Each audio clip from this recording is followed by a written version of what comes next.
ఈ బంధాలు, బంధుత్వాలు, ప్రేమలు, అభిమానాలు ఇవన్నీ ప్యూర్‌లీ ట్రాష్. ఎందుకో చెప్పనా? నీ దగ్గర డబ్బు లేదు అని తెలిస్తే నీ నీడ కూడా నిన్నొదిలి వెళ్ళిపోతుంది.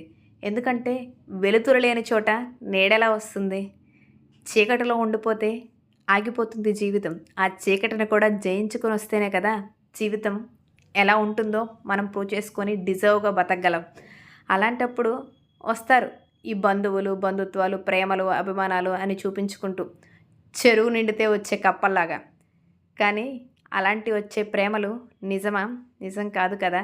కానీ ఆ విషయం మన దగ్గర డబ్బులు లేనప్పుడు వాళ్ళెలా ప్రవర్తించారో, మన దగ్గర డబ్బులుండేటప్పుడు వాళ్ళ ప్రవర్తన ఎలా ఉందనేది మనకి తెలుసు, వాళ్ళకి తెలుసు.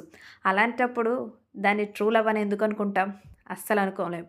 కాకపోతే ఒకటి డబ్బు లేని సమయాలు, సందర్భాలు కూడా మంచిదేనేమో మన జీవితంలో ఎలాంటి వాళ్ళుండాలో, ఎలాంటి వాళ్ళు ఉండకూడదో నిర్ణయించుకోవడానికి. మనిషి బంధాలు, బంధుత్వాలనేవి డబ్బుతోనే ముడిపడి ఉంటాయి. డబ్బు లేకపోతే అంతా శూన్యం.